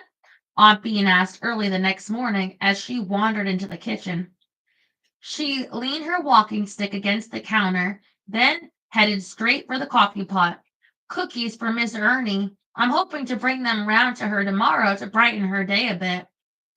The snow had melted overnight, leaving behind mud, stories that would be shared from the front porch, rocking chairs for years to come. And for me, a costly car repair. Late yesterday, Holden's garage had towed my car to the shop, along with a dozen others that had wrecked in the storm. When I would get back was anyone's guess. The cloudy morning sky filled the kitchen windows with muted light, hinting that we might see sunshine today. I hope so. I was eager to catch a glimpse of the starlight aurora at full strength. It was a little past 8 and Addie was still sleeping. Hambone and Pepper were outside, Last I looked, the ducks appeared to be chasing the dogs rather than the other way around. Clearly, Lucy and Ethel weren't afraid to assert their dominance to keep order. Yesterday, in the hotel parking lot, Dare had been grim faced while we explained how Pepper came to be in the cab of Sawyer's truck. According to him, she'd last seen the dog the day before, leaving her in Petal's care while she waited on the dog sitter she'd hired. He couldn't explain how Pepper could have gotten loose or why she wasn't wearing her collar and tags. He'd been angry and sad too, I noted, almost disappointed. Oh, oh no, he let her dog go. Um, Addie was quick to reassure him that she didn't mind keeping Pepper while he and Petal honeymooned, and I piped in that we were already watching Hambone, who'd be overjoyed to have Pepper around. Eventually, if not reluctantly, Dare agreed to leave the dog in our care. When we brought Pepper home, Bean had welcomed the dog with open arms and plenty of milk bones. Dogs love them milk bones. Mm. Hambone had been ecstatic. The ducks hadn't been quite so friendly, honking and flapping their wings angrily at the sight of her. The cats, so far, had been indifferent, typical Minnie and Mo. Aunt Bean filled a coffee cup, the grasshopper mug from Ty, and hitched herself onto a stool on the other side of the prep table. She was still in her dressing gown, her hair hidden by a polka dotted silk hair wrap that had a perky, playful bow sitting pretty atop her head. Barefaced, exhaustion showed in the deep circles and dark smudges under her eyes. I suspected she'd had a sleepless night. She took a sip of coffee, sighed. She'll be right pleased. Your cookies are something special. Thanks, Aunt Bean. One batch of cookies was already cooling, another was in the oven, and I was currently rolling out the last of the chilled dough. With each push of the rolling pin, I felt a little less tense and a bit more me. I first attempted decorated cookies the summer I stayed with Aunt Bean when I was 16. I wished I could say the first batch I made had been successful, but the cookies spread into each other, the edges had burned, and the taste wasn't buttery enough for my liking. To add to the disappointment, my icing had been lumpy and dry. Determined to get it right, I set to work trying to master the basics, like how thick to roll the dough and exactly how long to bake the cookies so they'd be soft yet firm enough to hold their shape. I made a minor adjustment to the ingredients, a little more butter, a touch more vanilla, a dash of almond extract for depth of flavor. When it came to the icing, I scoured websites written by dedicated cookiers, bakers who specialized in cookies, the Keeblers, the the Keebler elves. I found a concept I've never heard before, one that mixed royal icing and vanilla glaze together. Once I gave it a try and fiddled with the measurements to better fit my taste, I knew I'd never need another recipe. For hours upon hours, days upon days, I practiced piping, outlining, flooding, lettering until my hands hurt. Aunt Bean bought me dozens of cutters, edible watercolors, and dusting powders. I'd been in creative heaven. At every opportunity, I made cookies for years, right up until I started work at the country club. Will you paint them? Bean asked. I nodded. Once the baked cookies were cool, I'd flood them, then create a puppy raised dog design. I'd hand paint the finer details. I'm going to try to do justice to Hambone's image. My skills are rusty, so he might come out looking like an orange blob by the time I'm done. Ernie will get a kick out of that, but why are your skills rusty? She asked, absently rubbing her watch face. You love making cookies. I transferred the cookies to a parchment lined baking sheet. Not much call for decorated cookies at Southern Oaks. The menu there leans more toward creme brulee and souffles. Do creme brulee and souffles make you happy like cookies do? I was unsure how this conversation had jumped into the deep end of emotional waters. I treaded carefully. It pays the bills. She took a slow sip of her coffee and spoke over the rim of her mug. Cookies like yours could pay the bills just as well, maybe better. With cottage food laws, you could work right out of your own kitchen, and it'd make you happy at the same time. Because, Peanut, I hate to point out the obvious, but you're clearly not happy these days. My throat ached, and I felt myself starting to sink into murky depths. It's been a rough few months. She sipped and nodded, the roughest. I wanted to tell her about the darkness, the loss of the bright sides. I longed to ask her advice about what to do about my granddaddy, because I could not let him dig up that crater. But if she found out his plans for the land, she'd probably have the mother of all conniption fits. With her bad heart, I couldn't risk telling her. I just have to figure it out on my own. As I thought about Granddaddy's threat to cut off Mama and me, to disown us really, my hands fisted, and I forced myself to flex them. He'd broken something the other night that I didn't think could ever be repaired. You can't tell me that cookies aren't helping your mood, Bean added, reaching for one on the cooling rack. They're sure helping mine. Full of butter and sugar, they were the least bit heart healthy, but every once in a while, what filled up a heart took priority over nutrition labels. I managed to smile. Cookies always help. Her phone didn't, and a second later she made a sympathetic tisking noise. Pinky Dum fell on a patch of ice last night while out with her dog. Is she okay? She said it's mostly her pride that's hurting, but she banged up her wrist too. She's icing it. I'll make a few cookies to take to her as well. Aunt Bean texted back, using only the tips of her index finger to punch the letters. You're a good egg, Tessa Jane. The dogs started barking at the back door. I'll get them, I said as Aunt Bean made to stand up. I let them in one at a time so I could dry off their paws with an old towel. Pepper was first, and she immediately dropped to the ground and rolled her belly up for scratches. She was a good natured, playful, and well taken care of. Aunt Bean and Dare had gotten her after his adoptive parents passed away, raising her from just a pup. I thought about what I knew of the Buckley family, which truthfully wasn't much, other than Bryce Buckley's long ago evil act toward my family. But Pepper seemed like a happy dog. It was a simple fact that happy dogs were raised by good people. If Dare had raised this sweet girl, then he had to have a good heart, had to. Unfortunately, my ability to see an inner light was still glitchy, and I hadn't been able to see it for myself yesterday. I let in Hambone and had to pretty much wrestle him to the ground to wipe his paws. Asking Aunt Bean about Dare's inner light would definitely tip her off about my troubles, so I took the long way around to uncover the answer. How long did Petal and Dare date? Did they live together before the wedding? She let out a hollow laugh. Where in the tarnation did those questions come from? After setting Hambone loose, I washed my hands and went back to rolling dough. I was wondering if Petal helped Dare raise Pepper. Bean sipped her coffee. No, not at all. They only started dating a year ago, and I don't think she is nearly as enamored with Pepper as Dare is.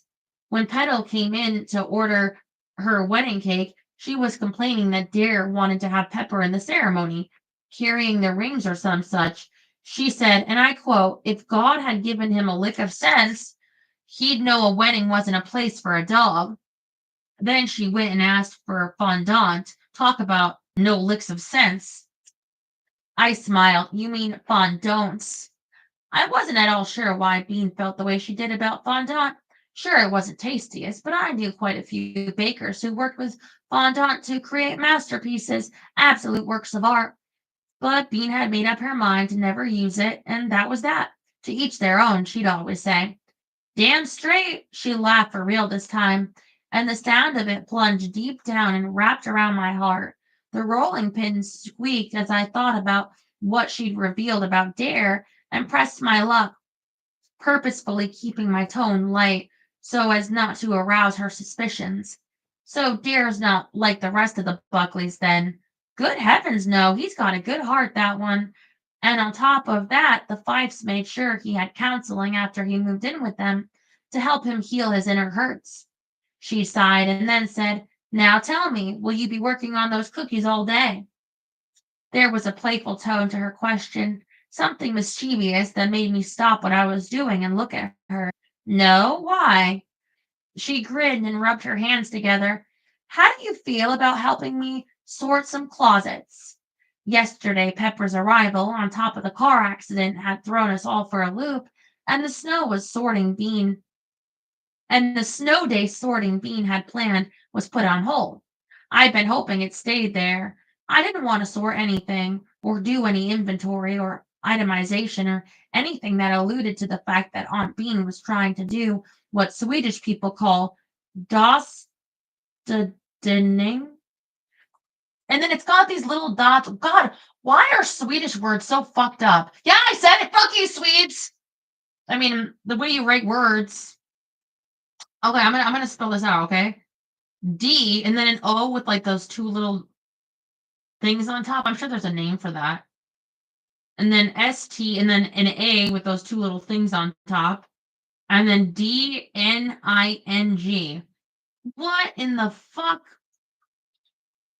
Or death cleaning.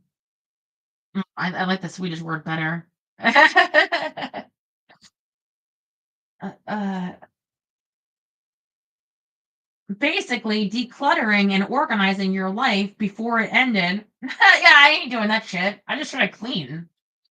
That is so weird. Just the Swedish people die early, or is it like a tradition? Like, oh, you got word of your looming death, or you like, oh, that's just so weird.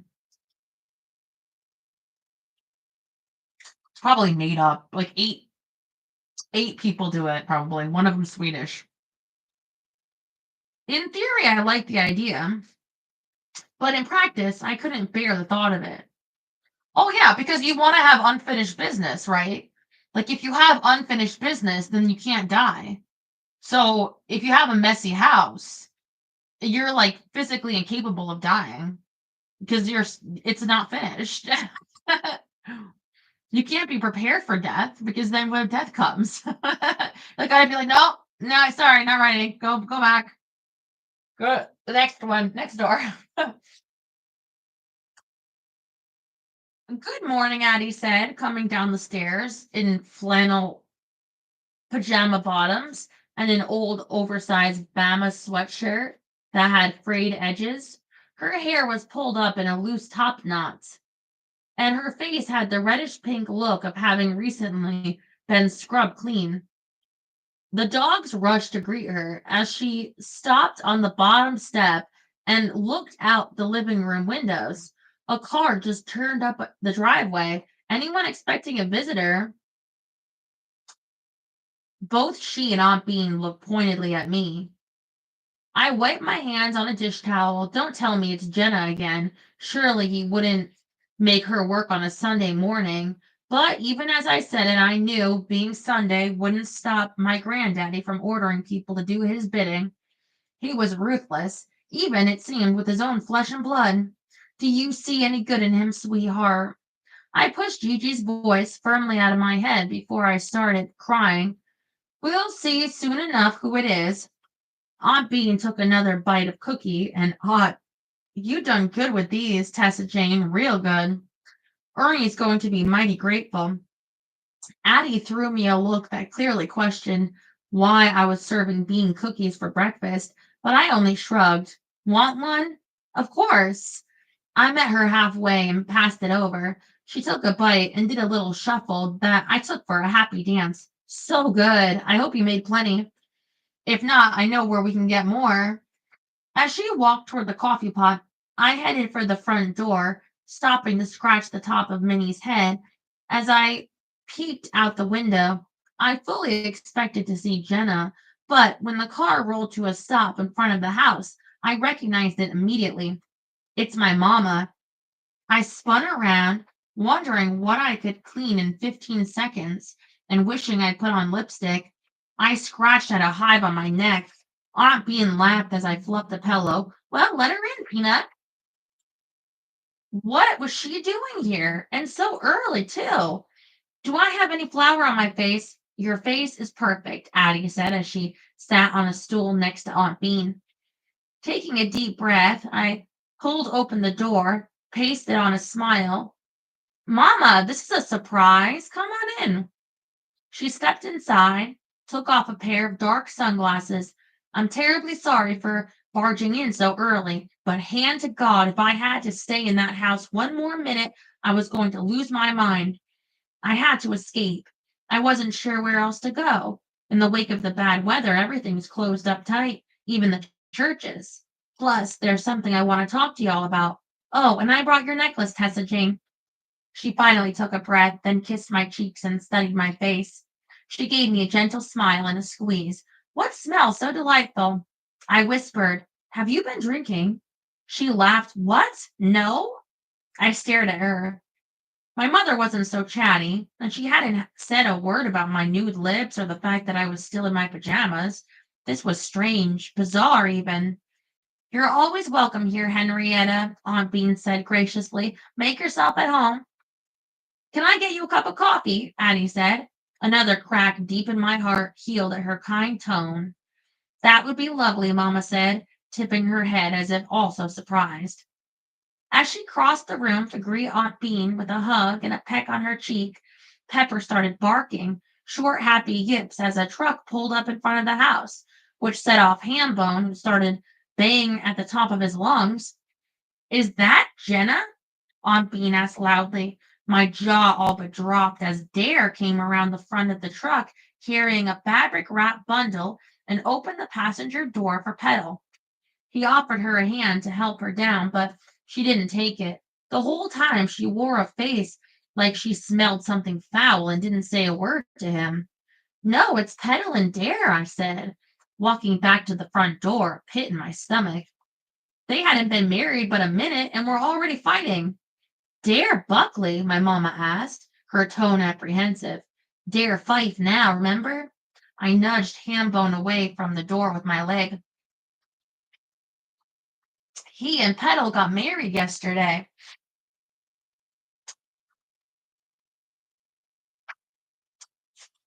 Did they come for Pepper? Aunt Bean reached for her walking stick as she stood up. Pepper? Mamma sounded all kinds of confused and also on guard. The black lab, Addie nodded toward Pepper, who had started scratching at the door. I whispered, I don't know. And I don't want to talk out of turn, but Petal's giving Dare the stink eye. I think they might be fighting. My mama sighed, Buckley's. A second later, a tentative knock sounded. I pasted on a smile and swung the door open. Petal, Dare, this is a surprise. Sorry to drop by unannounced, Dare said. Petal stuck out her lower lip, then scooted around him into the house, air kissing my cheeks as she passed me by. I told him this was a bad idea, but he wouldn't listen to me. Aren't all y'all's pajamas darling? At the sight of Petal, Pepper tucked her tail between her legs, ran behind me, and whimpered. Hambone bared his teeth in solidarity. My heart sank straight to my toes. Dogs, she muttered. Dare waited on the doorstep until I invited him inside. Once he was through the door, he immediately crouched down, set down the cloth bundle, and opened his arms. Pepper whined with pure happiness as she barreled into him, licking his face. He cracked a smile as he gave her a good belly rub. It was impossible not to notice that he had a small cut on his forehead, the skin around it lightly bruised. What happened to your head? I closed the door behind him, not caring at all that it was rude to ask, which I blamed on my shadow. It was Petal who answered. Oh, that? So silly. When I was kicking off my heels last night, one of them went sideways, catching him unawares. He should have been paying better attention, is what I say. Good thing it was after our pictures. Miss Verbena, could I possibly use your little ladies' room to freshen up? We've got a long drive ahead of us. Sure thing, Aunt Bean said, her usually airy tone thick, as it's on the other side of the stairs. Well, I mean, it was their wedding night, so if they're getting freaky, right? I know. I think they're alluding to she took the shoe off and hit him with it. Okay. Mm. As Petal walked off, the room grew heavy with silence, with concern. Puzzle pieces were sliding together, and none of us seemed to like the image it was that was forming. Dare kept loving on his dog. The gold on his new wedding band glinted like a big old mistake. Addie finally cleared her throat and said, "Dear, would you like a cup of coffee, a cookie?" "No, thank you, ma'am. We really are sorry to bother you so early." He stood up, lifting the cloth bundle he brought inside. He passed it to me. "I wanted to bring some of Pepper's things, her leash, collar, a few of her favorite toys. And that there is one of my sweatshirts. She likes to sleep with it." For some reason, my eyes stung with tears. I blinked them away. "That's real sweet." "So you found her collar?" Addie asked, and I could tell by her tone that she was fishing. His Adam's apple bobbed as he glanced toward the powder room. He crouched back down and put his arms around Pepper almost protectively. "Yes, ma'am. I found it at Petal's place." He didn't explain further. By the look on everyone's faces in the room, save my mamma, I figured he didn't have to. I had the feeling we were all suspecting that Petal had let that dog loose on purpose in a snowstorm. Petal came back out, took one look at Dare and Pepper, and let out a mirthless laugh.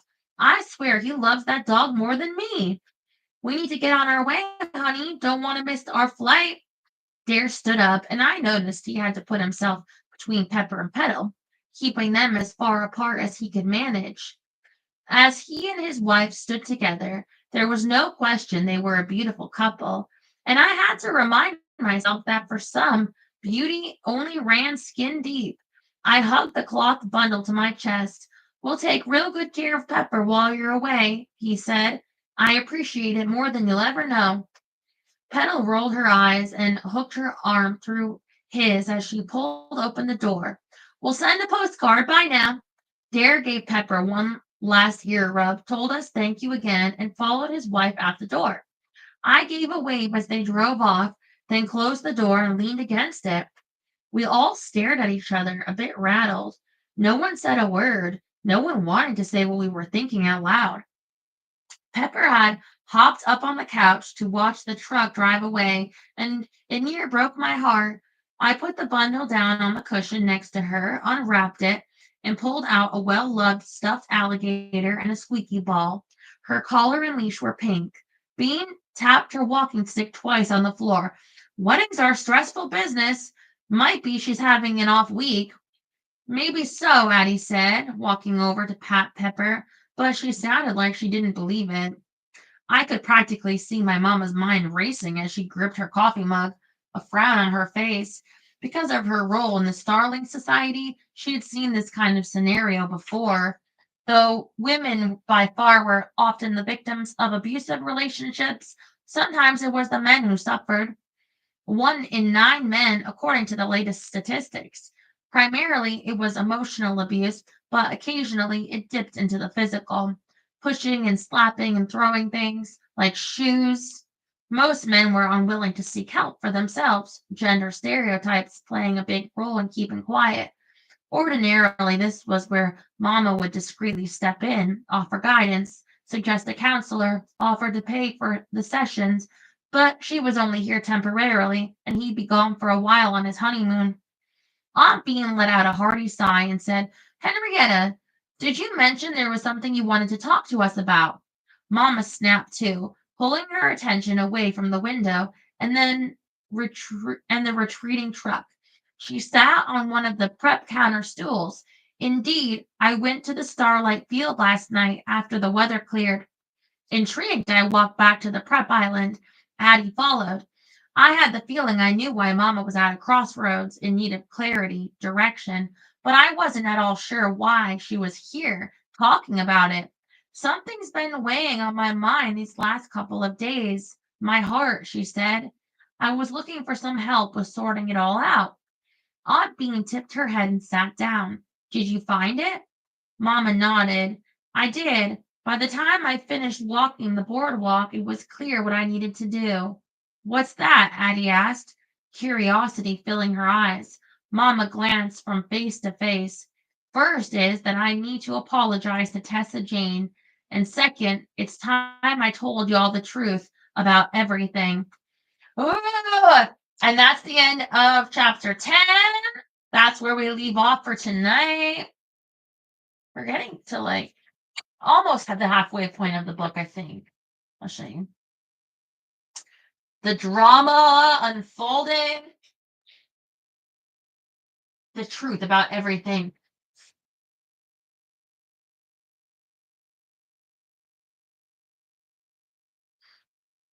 You can't handle the truth.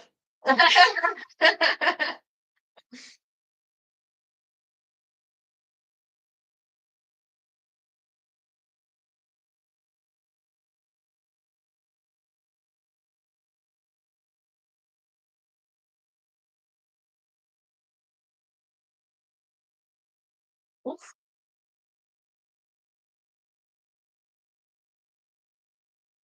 Damn. This book makes me hungry for cookies and cake. So, yeah, it's gonna be like 8 days because it happened like later last night that it will be either on this channel or if this one gets banned, the other channel. You know how it goes, but that's why if you notice I switched back to this blanket, even though this blanket was getting like dirty.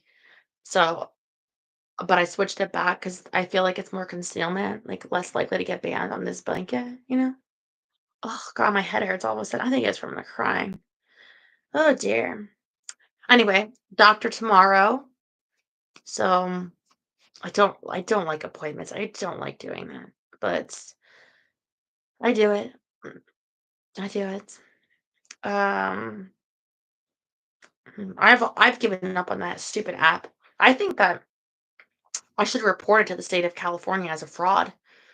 That stupid depression app. That doesn't help with anything. It makes me feel worse. Just stupid faces. Good luck with what? What does that mean? Not dying on the way there? I don't have cancer. They already got my blood test back. Don't trip and hit my head on the floor and die. Mm.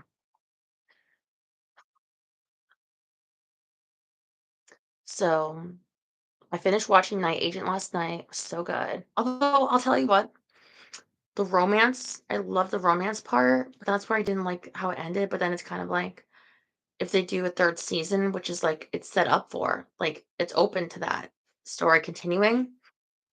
If they do a third season, maybe that something more with the romance, 'cause I like them.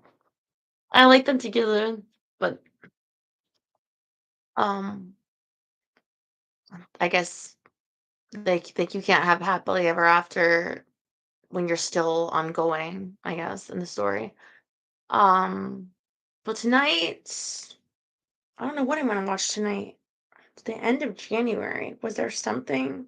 I mean, I should get to bed earlier tonight because I was up too late last night watching Night Agent. I didn't get enough sleep. So I probably should try to get to bed earlier tonight and just watch like one thing and then go to sleep. But anyway, you still have more to go. Yeah. I love you so much. And yeah, I will keep you posted. Um, with everything. Um, and let you know how it goes tomorrow and with the doctor. Love you. Sleep well. Hmm.